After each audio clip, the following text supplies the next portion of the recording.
ക്വാർട്ടേഴ്സിലെ പ്രേതം. നോവൽ ഭാഗം 2. ചീക്കണംകുടിയിൽ നിന്നും കാടും മേടും പുഴകളും താണ്ടിയുള്ള യാത്രക്കൊടുവിൽ ഏലപ്പാടി ഗ്രാമത്തിലെ സ്കൂളിലെത്തി. സ്കൂളും പരിസരവും വളരെ ശാന്തമായ അന്തരീക്ഷം കൊള്ളാം. പക്ഷെ എന്തോ ഒരു മരീചിക തളം കെട്ടിക്കിടക്കുന്നത് പോലെ സ്കൂളിന്റെ തെക്കുഭാഗത്തു കൂടി വല്ലപ്പോഴും മാത്രം വാഹനങ്ങൾ കടന്നുപോകുന്ന ഒരു ദേശീയപാത.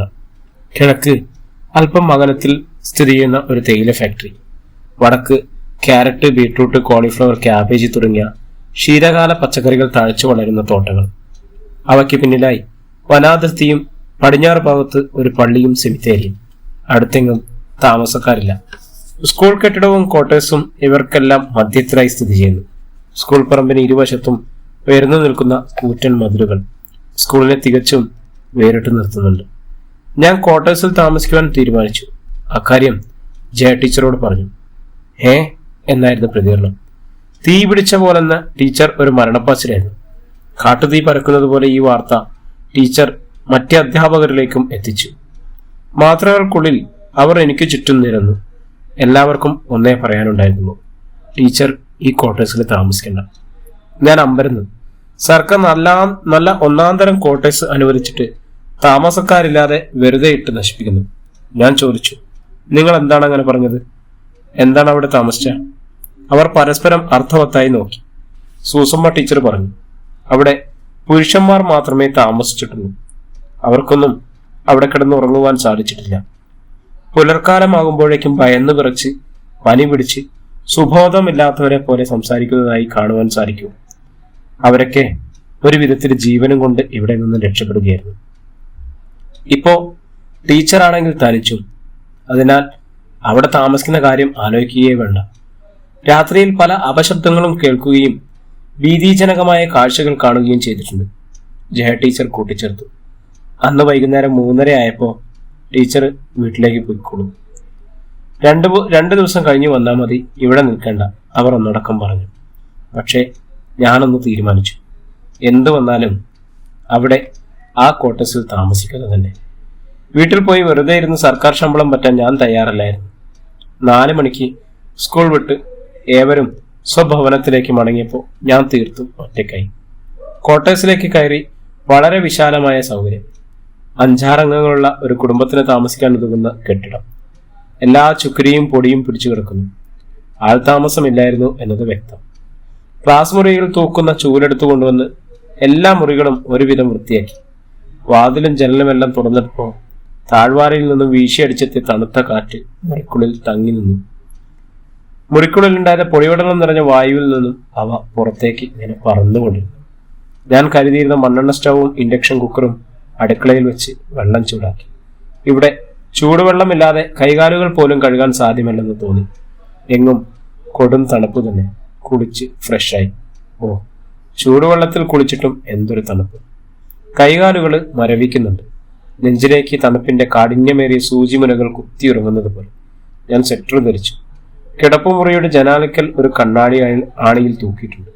അതിൽ നോക്കി മുടിച്ചീകവേ ജനാലയുടെ പടിഞ്ഞാറ് ഭാഗത്തുള്ള സെമിത്തേരിയും ക്വാർട്ടേഴ്സും തമ്മിൽ ചെറിയൊരു മതിലിന്റെ അകൽച്ച മാത്രമേ ഉള്ളൂവെന്ന് ഞാൻ ഓർത്തു. കട്ടിലിൽ കിടന്നു. അപ്പോഴും അത് കൺമുന്നിലുണ്ട്. കട്ടിലിനോട് ചേർന്നുള്ള ജനലിൽ കൂടി സ്കൂളിന്റെ താഴ്ഭാഗത്തേക്ക് നോക്കി. എന്താണ് ഈ കാണുന്നത്? ആകാശം താഴേക്കിറങ്ങി വരികയോ? അമ്മയുടെ നെഞ്ചടയുന്ന കുഞ്ഞിനെ പോലെ വാനം ഭൂമിയുടെ മാറിലേക്ക് അണയുന്നു. അല്പം അകലെയായി കാണുന്ന 2 മലകൾ. അവയ്ക്ക് മുകളിലൂടെ, അതിനു വിടവിലൂടെ വെളുത്ത മേഘങ്ങൾ താഴെ കൃഷിയിടത്തിന് മുകളിലെ തേയിലത്തോട്ടങ്ങളെ മറച്ചുകൊണ്ട് ഒഴുകിയിറങ്ങുന്നു.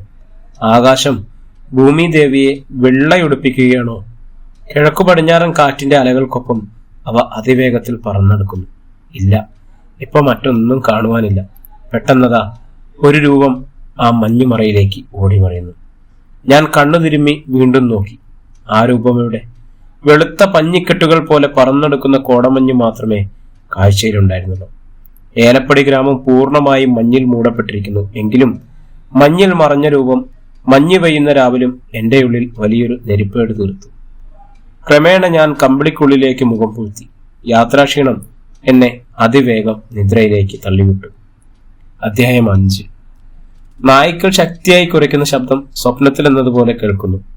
പിന്നാലെ ഒരു നായയുടെ ദയനീയ മൗനം. ഞാൻ കണ്ണു ഞെട്ടിത്തുറന്നു. ഒരെത്തും പിടിയും കിട്ടുന്നില്ല. സ്ഥലകാല ബോധം വീണ്ടെടുക്കുവാൻ അല്പസമയം വേണ്ടി വന്നു. ഏലപ്പടി ഗ്രാമത്തിൽ എത്തിയതും താനിപ്പോൾ ക്വാർട്ടേഴ്സിൽ ഉറക്കത്തിലായിരുന്നു എന്നതും ബോധമണ്ഡപത്തിൽ തെളിഞ്ഞു. പെട്ടെന്ന് തന്നെ മുറിയിലെ ലൈറ്റുകൾ ക്യാമറയിൽ ഫ്ലാഷ് എന്ന വണ്ണം തെളിയുകയും കെടുകയും ചെയ്യുന്നുണ്ട്. ഞാൻ കണ്ണുകൾ ഇറുകിയടിച്ചു. എന്താണിത്? കറണ്ട് പോകാൻ മാത്രം കാറ്റും മഴയും ഇല്ലായിരുന്നല്ലോ. കാട്ടിലെവിടെയെങ്കിലും മരക്കൊമ്പ് വീണ് ലൈൻ കൂട്ടിമുട്ടിയതാവും. കമ്പിളിക്കുള്ളിൽ നിന്നും തല പുറത്തേക്കെടുക്കുവാൻ തോന്നുന്നില്ല. അസ്ഥികൾ മരവിപ്പിക്കുന്ന തണുപ്പ്. ശൈത്യത്തിന് ഇത്ര കാഠിന്യമോ? തന്റെ നാസികാഗ്രഹത്തിൽ വിരത്തുമ്പിനാൽ സ്പർശിച്ചു നോക്കി. മരത്തടി പോലെ ഇരിക്കുന്നു. ഇപ്പോൾ കൈവിരലുകളും സ്വന്തം ശരീരഭാഗം തന്നെയാണോ എന്ന് സംശയം ജനിപ്പിക്കുന്നു. ഞണ്ടൊരുക്കിയതുപോലെ വിരലുകൾ വെച്ച അതേപടി ഇരിക്കുന്നു. ഭൂമിയിലെ ധ്രുവപ്രദേശങ്ങളിലോ ആർട്ടിക്കയിലോ അന്റാർട്ടിക്കയിലോ ഉൾപ്പെട്ടതാണോ ഈ ഏലപ്പടി ഗ്രാമവും? അത്രയ്ക്ക് ഭീകരമായ ശൈത്യമാണ് അനുഭവപ്പെട്ടത്. നേരം എത്രയായിട്ടുണ്ടാവും? വളരെ ക്ലേശപ്പെട്ട് തലയിണയോട് ചേർത്ത് വെച്ചിരുന്ന മൊബൈൽ ഫോൺ തപ്പിയെടുത്തു. കൈക്കുള്ളിൽ ആ വസ്തുവുണ്ടോ ഇല്ലയോ എന്നറിയാൻ വയ്യാത്ത അവസ്ഥ. സമയം നോക്കി. രാത്രി 12:10. ഏതായാലും ഒരു ഉറക്കം നന്നായി കിട്ടി. ഭാഗ്യം. തണുത്തു മരവിച്ച നാസികയ്ക്ക് താഴെ വരെ കമ്പിളി പുതച്ചു. ഞാൻ ജനൽച്ചില്ലിൽ കൂടി വെളിയിലേക്ക് നോക്കി.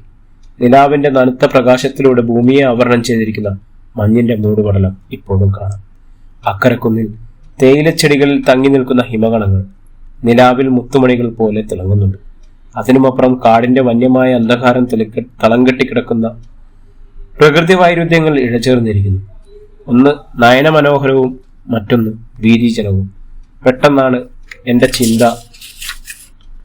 ചിന്തകളെ ഭേദിച്ചുകൊണ്ട് തൊട്ടടുത്ത ജനാലയ്ക്കിൽ ഒരു സ്ത്രീരൂപം പ്രത്യക്ഷപ്പെട്ടത്. ഞാൻ കണ്ണടച്ച് കമ്പിളി തലയിലൂടെ മൂടിപ്പൊതിച്ച്. എന്റെ സകല രക്തധമനികളെയും രക്തം ഉറഞ്ഞുപോയി. ഒന്ന് ചലിക്കുവാനോ നിലവിളിക്കുവാനോ സാധിക്കുന്നില്ല. അല്ലെങ്കിലും നിലവിളിച്ചാൽ പരിസരത്തെങ്ങും മനുഷ്യവാസമില്ല. പിന്നെങ്ങനെ ഈ സ്ത്രീ ഇവിടെ വന്നു? എന്തായാലും ജനിച്ചാൽ ഒരിക്കൽ മരിക്കും. ഭയന്നിട്ട് കാര്യമില്ല. ഞാൻ ധൈര്യം സംഭരിച്ചു. പുതപ്പു മാറ്റി സ്ത്രീരൂപത്തെ നോക്കി. അതെവിടെ? കാണുന്നില്ല. ഇപ്പോൾ യാതൊരുവിധ ശബ്ദവും കേൾക്കാനുമില്ല. ആ താഴ്വാരയും പ്രാന്തപ്രദേശങ്ങളും ശ്മശാനമുഖമായി. അപ്പോൾ താഴെ കാരറ്റ് തോട്ടത്തിൽ മാത്രം ഒരു തൂക്കുവിളവ് തെളിഞ്ഞു നിൽക്കുന്നത് കാണാമായിരുന്നു. അത് നോക്കിക്കിടക്കവേ ഞാൻ അറിയാതെ ഉറങ്ങിപ്പോയി. ദിനാകരന്റെ ചൂട് മുദർശനമേറ്റാണ് കണ്ണു തുറന്നത്. എത്ര ചേതോമനോഹരമായ കാഴ്ചകൾ! 2 പാറക്കെട്ടുകൾക്കിടയിലൂടെ മഞ്ഞുപാളിയിൽ ഊളിയിട്ട് 4-5 ചുരുളുകൾ പോലെ വെയിൽനാളങ്ങൾ ഭൂമിയിലേക്ക് എത്തി നോക്കുന്നു. സ്കൂൾ അങ്കണത്തിന്റെ ഓരങ്ങളിൽ നിലമ്പറ്റ് നിൽക്കുന്ന പുൽക്കൊടിത്തുമ്പിൽ നിന്നും നീരാവി പുക പടലം പോലെ അന്തരീക്ഷത്തിലേക്ക് വരുന്നു. അതിൽ സൂര്യന്റെ ചെങ്കതിരുകൾ താരവില്ല് പോലെ പ്രക്ഷോഭിച്ചു. ഏതാനും മാടത്തക്കിളികൾ ആ പുൽത്തകളിൽ വന്ന് ചിറക് വിരിച്ചു നടന്നു. എന്തൊക്കെയോ ചെറു പ്രാണികളെ കൊത്തിത്തിന്നുകയും ശരീരം ചൂടുപിടിപ്പിക്കുകയും ചെയ്യുന്നു. കൂട്ടത്തിൽ ചങ്ങാലിപ്രാവുകളും എത്തി. ആ കാഴ്ച ഞാൻ ഏറെ നേരം നോക്കി നിന്നു. അപ്പോൾ താഴെ കൃഷിസ്ഥലത്തിന്റെ ഓരത്തൂടെ തേയിലത്തോട്ടത്തിലെ തൊഴിലാളി സ്ത്രീകൾ കൊളുന്തു നുള്ളാൻ നിരനിരയായി പോകുന്നത് കണ്ട് ഞാൻ നോക്കി നിന്നു. സമയം 7 മണി. 7 മണിക്ക് കയ്യിൽ ഉച്ചഭക്ഷണവും കരുതി ഇറങ്ങുന്ന ഇവർ എത്ര മണിക്ക് ഉണർന്നിട്ടുണ്ടാവും? എന്തായാലും കുറഞ്ഞത് ഒരു 4:30-ക്കെങ്കിലും ഉണർന്നിരിക്കും. അവിടുത്തെ കൊടും തണുപ്പിലും ശാരീരാരോഗ്യം മറന്ന് അധ്വാനിക്കുന്നവർ ഭൂരിഭാഗവും സ്ത്രീകൾ. അപ്പോൾ പുരുഷന്മാർക്ക് എന്താവും പണി? സാവകാശം അറിയാൻ ശ്രമിക്കാം. ഞാൻ ദിനചര്യങ്ങളിലേക്ക് കടന്നു. രാവിലെ സ്കൂളിലെത്തിയ അധ്യാപകരും വിദ്യാർത്ഥികളും എന്നെ ഒരു അത്ഭുതത്തോടെ നോക്കി. ഒരു കുട്ടി ചോദിച്ചു, നേരത്തെ നൈറ്റിലെ നിങ്ങൾ ഇങ്ങേ തങ്ങിയേ? അതെ. ടീച്ചർ മട്ടുന്താ? യെസ്. അപ്പോ ഉനക്ക് ഭയമാകാതെയാ? എതുക്ക്? കേളടാ എതുക്കെന്ന് അവൻ കൂട്ടുകാരനോട് പറഞ്ഞ് ചിരിച്ചുകൊണ്ട് ക്ലാസ്സിലേക്ക് നടന്നു. അന്ന് പകൽ എല്ലാവരുമായി ഒരു മുഖപരിചയം സ്ഥാപിച്ചു. അസ്വാഭാവികമായി ഒന്നും തോന്നിയില്ല. എന്നാൽ ഉച്ചഭക്ഷണം പാചകം ചെയ്യുന്ന പാചകക്കാരനെ പരിചയപ്പെട്ടവർ എന്തോ ഒരു പന്തികേട്. കറുത്ത് മെലിഞ്ഞ് ഏകദേശം 6 അടിക്കുള്ളിൽ ഉയരം തോന്നിക്കുന്ന ഒരു ദൃഢശരീരം. ഷർട്ടും കൈലിയുമാണ് വേഷം. ആ വസ്ത്രം കഴുകിയിട്ട് മാസങ്ങളായെന്ന് തോന്നുന്നു. വക്രത മുറ്റിയ ഉണ്ടക്കണ്ണുകൾ ഒരു കുറുനരിയുടെ കൗശലം വിളിച്ചറിയിക്കുന്നു. കീഴ്ചുണ്ടിനേക്കാൾ തടിച്ച് മുൽപോട്ടുയർന്ന മേൽചുണ്ടിനും നീണ്ടുവളഞ്ഞ നാസികയ്ക്കുമിടയിലായി അഗ്രഭാഗങ്ങൾ അരിവാള് പോലെ മുക്കിലേക്ക് വളഞ്ഞ് മുള്ളൻ പന്നിയുടെ മുള്ളുപോലെ കൂർത്തു നിൽക്കുന്ന ചെമ്പൻ മിഷൻ. കൂടിച്ചേർന്നിരിക്കുന്ന കട്ടിപ്പുരുകങ്ങൾക്ക് മുകളിലെ മുന്നിലേക്ക് ഉന്തി നിൽക്കുന്ന വിശാലമായ നെറ്റിത്തടവും ആഫ്രിക്കൻ നീഗ്രോകളുടെ പോലെ ചുരുണ്ട് പറ്റിച്ചേർന്നിരിക്കുന്ന തലമുടി, തലയോട്ടയോട് ചേർന്നിരിക്കുന്ന മാതിരി കുറുകിയ വളരെ അസാധാരണത്വം തോന്നിക്കുന്ന ചെറിയ ചെവികളും അതിന്റെ മടക്കുകളിൽ നീണ്ടു നിൽക്കുന്ന വെള്ളിവാകി തുടങ്ങിയ രോമരാജികളും, ചുണ്ടലുകൾക്കിടയിൽ എപ്പോഴും എരിഞ്ഞുകൊണ്ടിരിക്കുന്ന ബീഡിക്കുറ്റിയും, താടിയലിന് താഴെ മുൻകഴുത്തിൽ ബോണ്ട വലിപ്പത്തിലുള്ള ഒരു മുഴയും മൊത്തത്തിൽ ഒരു ദുഷ്ടാത്മാവിന്റെ മുഖം മൂടി ദൃശ്യമാക്കുന്നു. അയാളുടെ പേര് അളകപ്പ എന്നായിരുന്നു. അയാളുമായി സംസാരിച്ചപ്പോൾ ആദ്യം മദ്യഗന്ധവും പിന്നീട് മനം മടുപ്പിക്കുന്ന ചീഞ്ഞ മാംസത്തിന്റെ ഗന്ധവും അനുഭവപ്പെട്ടു. ഞാൻ എത്രയും വേഗം അയൽക്കാരിൽ നിന്നും പിൻവാങ്ങി. അന്നത്തെ സായാഹ്നത്തിൽ സ്കൂൾ പരിസരം നിരീക്ഷിക്കുവാൻ തീരുമാനിച്ചു. വൈകുന്നേരത്തോടെ തണുപ്പും കോടമഞ്ഞിന്റെ രൂപത്തിൽ കാടും മേടും പിന്നിട്ട് വന്നു തുടങ്ങി. ഞാൻ ഒരു കമ്പിളി ഷാളും പുതച്ച് പുറത്തേക്കിറങ്ങി. താഴെ കൃഷിയിടത്തിൽ പല ഭാഗത്തും വിളവെടുപ്പ് നടത്തുകയും ക്യാബേജ്, കോളിഫ്ലവർ തുടങ്ങിയ സ്പ്രിംഗ്ലർ ഉപയോഗിച്ച് നനയ്ക്കുകയും ചെയ്യുന്നതിന് കാണാമായിരുന്നു. പുലക്കാല ദൃശ്യത്തിൽ നിന്നും വ്യത്യസ്തമായി ഇത്തവണ പുരുഷന്മാരുമുണ്ട്. അവര് ക്യാരറ്റ് പറിക്കുന്നു. വനിതാ വിഭാഗം അതിന്റെ തലയറ്റം നുള്ളിക്കളഞ്ഞ് കിഴങ്ങ് മാത്രം ചാക്കിൽ നിറയ്ക്കുന്നു. നല്ല ഫ്രഷ് ക്യാരറ്റ്. അതിന്റെ ഇലകൾ എത്ര ചെറുതാണ്! ഏതാണ്ട് തെങ്ങിൻ പൂക്കൾ നിൽക്കുന്നത് പോലെ കിഴങ്ങിൽ നിന്നും മണ്ണിന് മുകളിലേക്ക് നിൽക്കുന്നു. തൊട്ടടുത്ത് ക്യാബേജും കോളിഫ്ലവറും ബീട്രൂട്ടും. ഇതിൽ ബീട്രൂട്ട് ഒഴികെ മറ്റു രണ്ടും ബാഹ്യമായി യാതൊരു വ്യത്യാസവും തോന്നിക്കാതെ ബൊക്കകൾ മാതിരിയും അതിനു പുറമെ ബീൻസും പയറും മുള്ളങ്കിയുമെല്ലാം നിലകൊള്ളുന്നു. ബീട്രൂട്ട് ആവട്ടെ വയലറ്റ് തണ്ടിന്റെ അഗ്രഭാഗത്ത് പച്ചിലകളുമായി കൂട്ടത്തോടെ നിൽക്കുന്നു. എല്ലാ കൃഷികൾക്കും ദിവസേന ജലസേചനം നടത്തുന്നുണ്ട്. അതെന്താണ് അവിടെ? മറ്റൊരു കൃഷിയിടം കൂടി കാണുന്നുണ്ടല്ലോ. ഞാൻ അങ്ങോട്ടേക്ക് നടന്നു.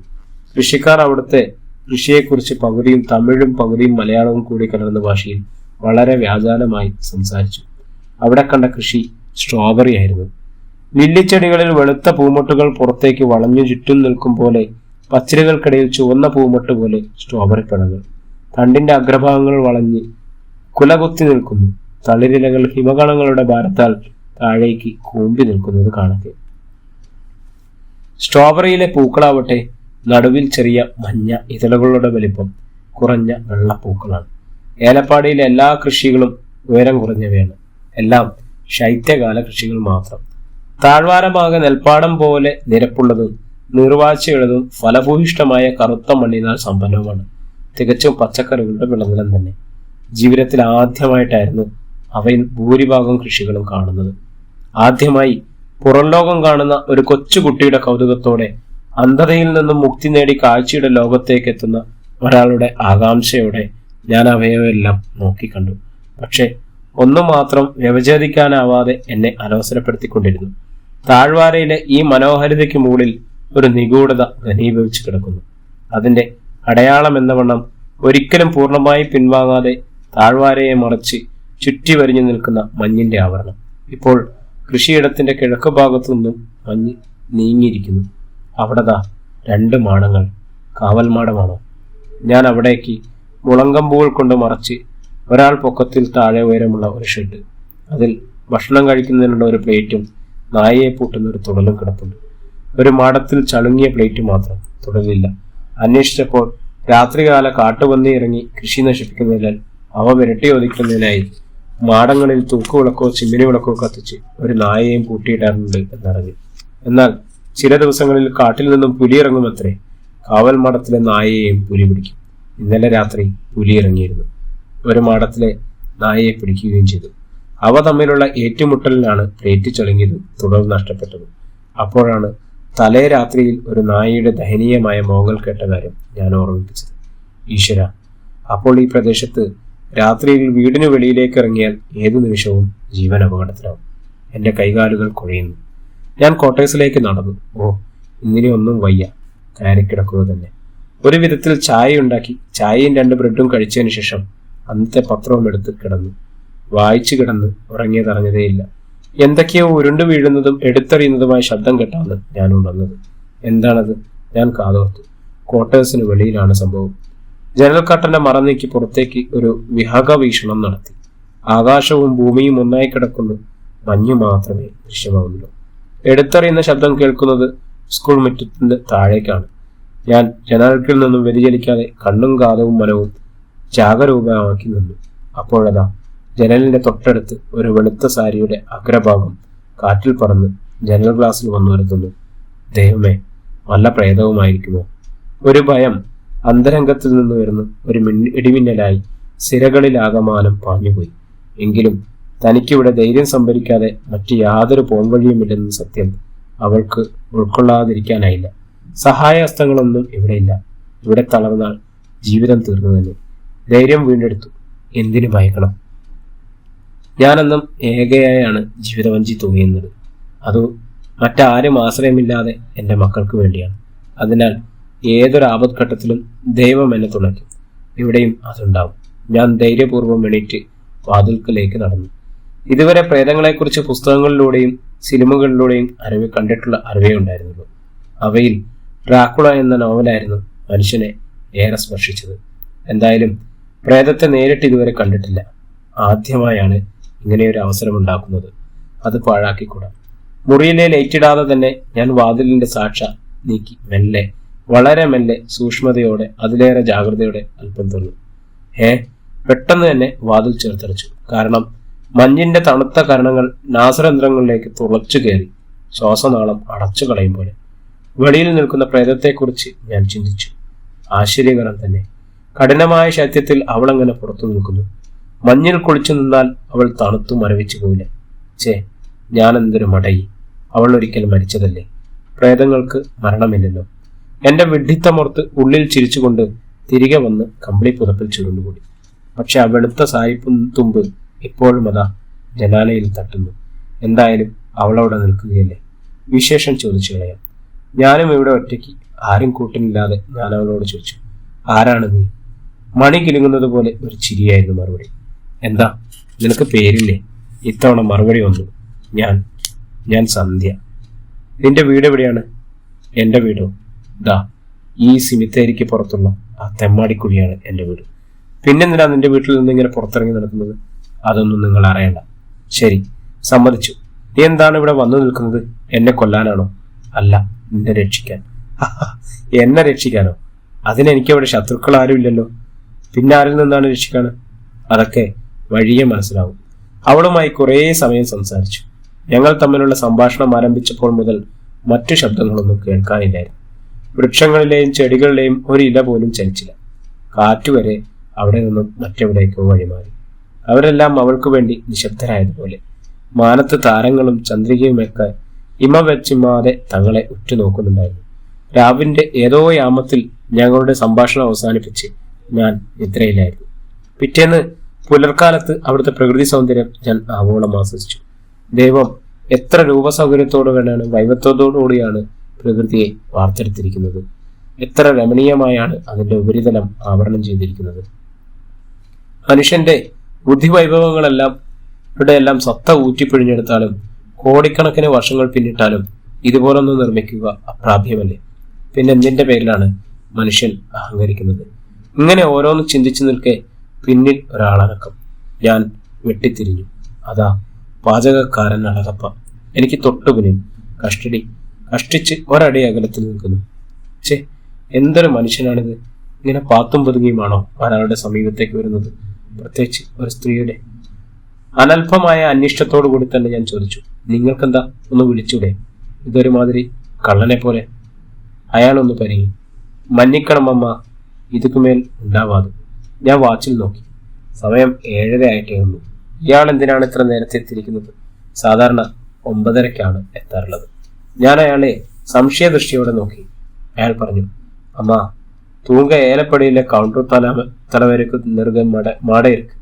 நான் அங்க போய் அதுங்களை காட்டுல மேய விட்டு விழவே போகிறேன். പോണ വഴി താ അമ്മ ഇങ്ങ നിക്ക പാത്തു. എന്ത് വഴി വന്ന്? ഇത് പറയുമ്പോഴും അവന്റെ കുറുക്കൻ കണ്ണുകളാൽ ഒരു കുടിലത ദൃശ്യമായിരുന്നു. അവൻ ചോദിച്ചു, അമ്മ നേരത്തെ നൈറ്റിൽ ഇങ്ങ ക്വാർട്ടേഴ്സിൽ താൻ തൂങ്ങിയത്? അതെ. അപ്പൊ നീങ്ക തനിയാ? അല്ല, എന്റെ ഭർത്താവും കുട്ടികളും വൈകിട്ട് വന്നിരുന്നു. അവർ വെളുപ്പിന് തിരിച്ചുപോയി. ഞാൻ കള്ളം പറഞ്ഞു. പക്ഷേ അവനത്ര വിശ്വാസമായില്ല. മുഖഭാവത്തിൽ നിന്നും വ്യക്തമായി അവനെന്തോ ചിന്തിച്ച് ഒരു നിഗൂഢ ഭാവത്തോടെ നടന്നുപോയി. അയാളുടെ വരവ് യാദൃശികമാവാം എന്ന് ഞാൻ കരുതി. അന്ന് വൈകിട്ട് സ്കൂൾ വിട്ടതിന് ശേഷം അവിടെ നിന്ന് കുറച്ചകലെയുള്ള ഒരു ചായക്കടയിൽ പോയി ലഘുഭക്ഷണം കഴിച്ചു. ചായക്കടക്കാരനും ചായ കുടിക്കാനെത്തിയ ഒരു തമിഴരാണ്. കടയിൽ അലമാരയിൽ ആകെയുള്ളത് ബണ്ണും നക്ഷത്രാകൃതിയിലുള്ള കേക്കുകളുമാണ്. ഞാൻ 2 ബണ്ണ് വാങ്ങി. ചായയാണെങ്കിൽ തോട്ടിലെ കലക്ക് വെള്ളം പോലെ 1 ഔൺസ്. എന്താണിങ്ങനെ മനുഷ്യർ കണ്ണിൽ ചോലയില്ലാതെ പ്രവർത്തിക്കുന്നത്? ഒരു ചായക്ക് 20 രൂപ, ബണ്ണൊരെണ്ണം 10 രൂപ. കന്നുകാലി വളർത്തലോ പാൽ ലഭ്യതയോ ഇല്ലാത്ത പ്രദേശമാണെങ്കിൽ നമുക്കങ്ങനെ ന്യായീകരിക്കാം. ഇവിടെ മിക്ക വീടുകളിലും കന്നുകാലി വളർത്തലുണ്ട്. കൂടാതെ തൊട്ടടുത്ത് ഒരു കന്നുകാലി ഫോം ഇൻഡോസിന് പ്രൊജക്റ്റുമുണ്ട്. ഇവിടെ പാലുൽപാദന ശേഷി കൂടിയ മുന്തിയ ഇനം പശുക്കളാണുള്ളത്. കന്നുകാലി പരിപാലനത്തിന് ഉതകുന്ന ധാരാളം പുൽമേടുകളും നല്ല കാലാവസ്ഥയായതിനാൽ ഇവിടെ നിന്നും മറ്റു സംസ്ഥാനങ്ങളിലേക്കും ഇവിടെ നിന്നും തീറ്റപ്പുല്ലും പാലും കയറ്റി അയക്കുന്നുണ്ട്. ഇത്രയും പാൽ സുലഭത ഉള്ളിടത്തോളം ചായക്കാടന്റെ കലക്ക വെള്ളം കുടിക്കേണ്ടി വന്നല്ലോ എന്ന് ഞാൻ ഇങ്ങനെ ആലോചിച്ചു. അവിടെ സൊറ പറഞ്ഞിരുന്ന ചിലർ എന്നെ ബഹുമാനത്തോടെയും അത്ഭുതത്തോടെയും മറ്റു ചിലർ സഹതാപത്തോടെയും വീക്ഷിക്കുകയും പരസ്പരം എന്തൊക്കെയോ രഹസ്യമായി പറയുകയും കണ്ടു. പകൽ സന്ധ്യയ്ക്ക് വഴിമാറി. തണുപ്പിന്റെ കാഠിന്യം മാംസപേശികളിലൂടെ അസ്ഥികളിലേക്ക് അള്ളിപ്പിടിച്ച് കയറാൻ വെമ്പുന്നു. ഭീകരമായ ഒരു ഏകാന്തത എന്നെ വലയം ചെയ്യുന്നതായി എനിക്ക് അനുഭവപ്പെട്ടു. ഇന്ന് വീട്ടിൽ പോകണം. ഹൃദയത്തിന്റെ ഉള്ളറകളിൽ എവിടെയോ അകാരണമായൊരു പിടച്ചിൽ. ഇന്നിവിടെ തങ്ങിയാൽ ഈ രാത്രി നിദ്രവിഹീനമാകും. വീട്ടിലേക്ക് പോകുവാൻ തീരുമാനിച്ചു. സമയം 7 മണിയോടടുത്തിരിക്കുന്നു. ഇപ്പോൾ പോയാൽ ഏകദേശം 9:30 വീട്ടിലെത്താം. ചിന്തിച്ചു നിൽക്കാൻ സമയമില്ല. 5 മിനിറ്റിനുള്ളിൽ റെഡിയായി. ഇറങ്ങാൻ നേരം സെമിത്തേരിയുടെ പുറമ്പോക്കിൽ അറിയാതെ മിഴികളൊടുക്കി. തലേ ദിവസം രാത്രിയിൽ ഞാനുമായി സംസാരിച്ച സൗഹൃദം പങ്കിട്ടവളുമായി മൗനത്തോടെ യാത്ര ചോദിച്ച് വഴിയരികിൽ പാർക്ക് ചെയ്തിരുന്ന എന്റെ സന്തത സഹചാരിയായ ക്ലിയാപാട്രയെ പോൽ കറുത്ത സുന്ദരിയായ അൾട്ടോ കാറിനരികിലേക്ക് നടന്നു. അവളെക്കുറിച്ച് പറയുകയാണെങ്കിൽ വാഹനങ്ങൾക്കും ഹൃദയം, ആത്മാവ്, ചിന്ത, വികാരം, വിവേചനശേഷിയൊക്കെ ഉണ്ടെന്ന് തോന്നും. ഏതെങ്കിലും ഒരു വാഹനം എന്റെ കണ്ണിൽപ്പെടാതെ മുന്നിൽ വന്നുവിട്ടാൽ പെട്ടെന്ന് കൂട്ടിയിടിയുണ്ടാകാതെ അവൾ ബ്രേക്ക് ഡൗൺ ആവും. യാത്രക്കിടയിൽ ഒരിക്കൽ പോലും ടയർ പഞ്ചറാവാൻ അവൾ സമ്മതിച്ചില്ല. ഒരിക്കൽ മോൻ പുതിയ ബൈക്ക് വാങ്ങിയപ്പോൾ കാറിന്റെ തൊട്ടു മുന്നിൽ അവൻ ബൈക്ക് പാർക്ക് ചെയ്തു. പിറ്റേന്ന് കാർ എടുക്കാൻ തോന്നിയപ്പോൾ സ്റ്റാർട്ടാവുന്നില്ല.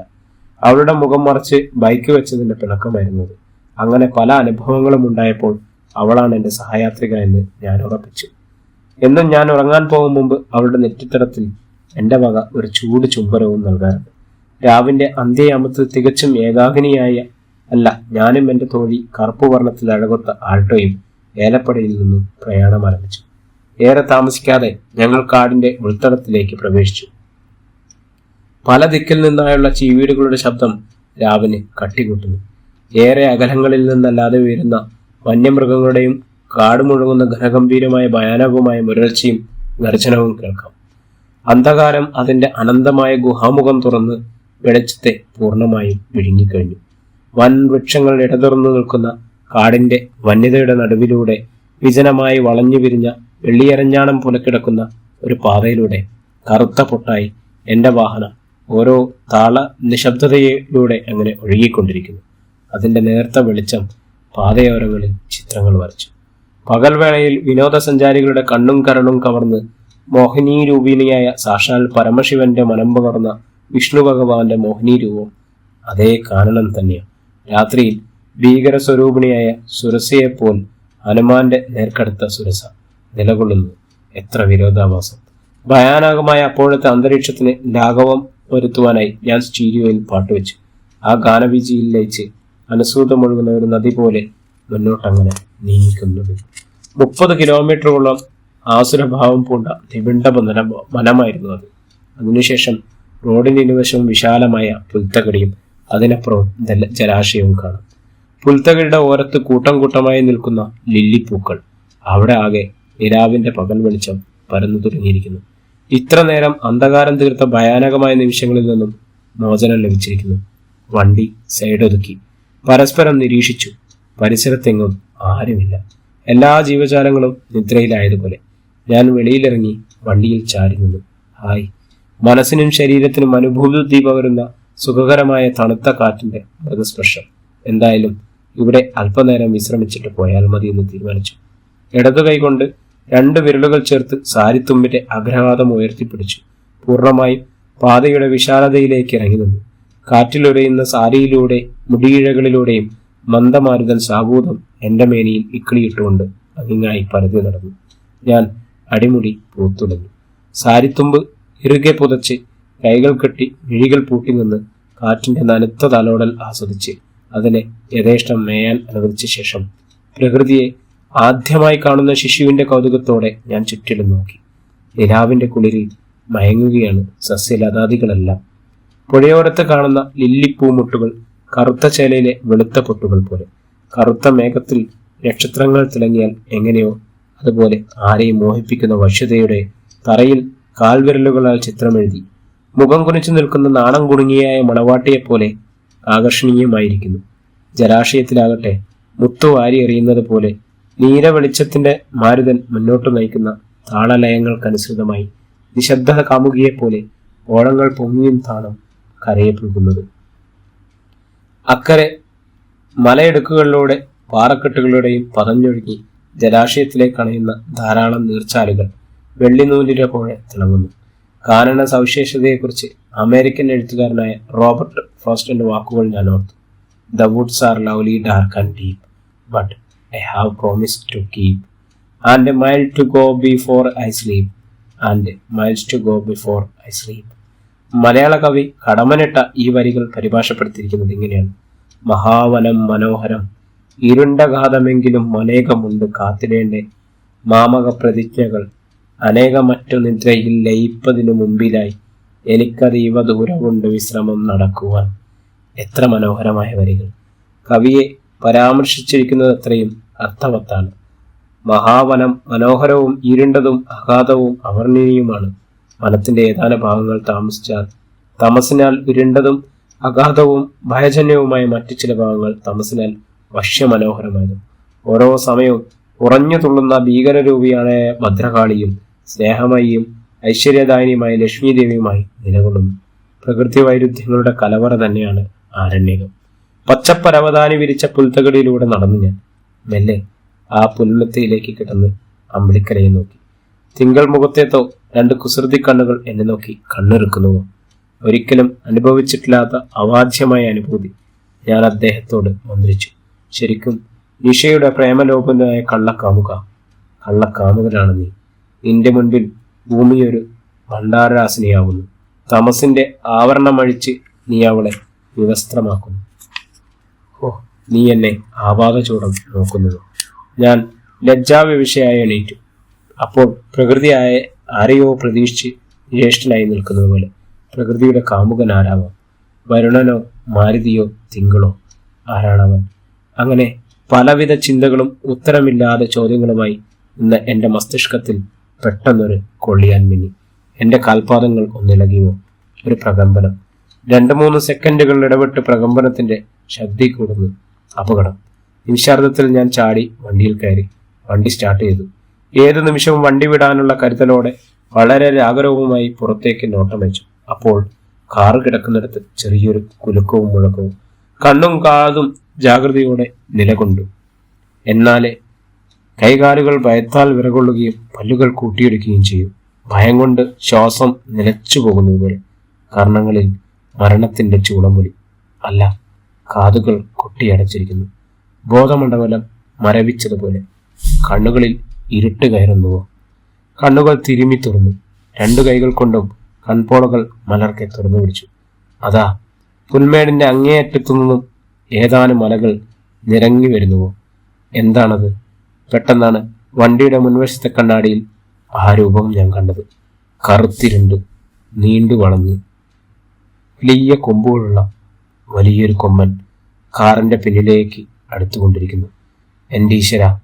ആ കാട്ടുകൊമ്പനും വണ്ടിയും തമ്മിൽ ഞെടിയിട വ്യത്യാസത്തിൽ ഞാൻ കാറ് മുൻപോട്ടേക്ക് എടുത്തു. തുമ്പിയും വാലും ചുരുട്ടിപ്പിടിച്ച് ഒരു പന്തുരുണ്ടതുപോലെ ആ കാട്ടുകൊമ്പൻ പുറകെ പാഞ്ഞു വരുന്നത് എനിക്ക് കണ്ണാടിയിൽ കൂടി കാണാമായിരുന്നു. ഞാൻ ആക്സിലേറ്ററിൽ ഒന്നുകൂടി കാലമർത്തി.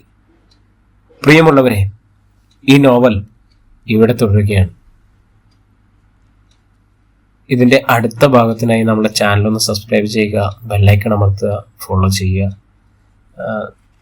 കമൻറ്റുകൾ എന്തായാലും അറിയിക്കാൻ മറക്കരുത്. വളരെ ചെറിയൊരു നോവലാണിത്. 1-2 അധ്യായങ്ങൾ കൊണ്ട് ഇത് ഇവിടെ അവസാനിക്കും. എല്ലാവർക്കും നന്ദി, നമസ്കാരം. വീണ്ടും കാണും വരേക്ക് ശുഭദിനം.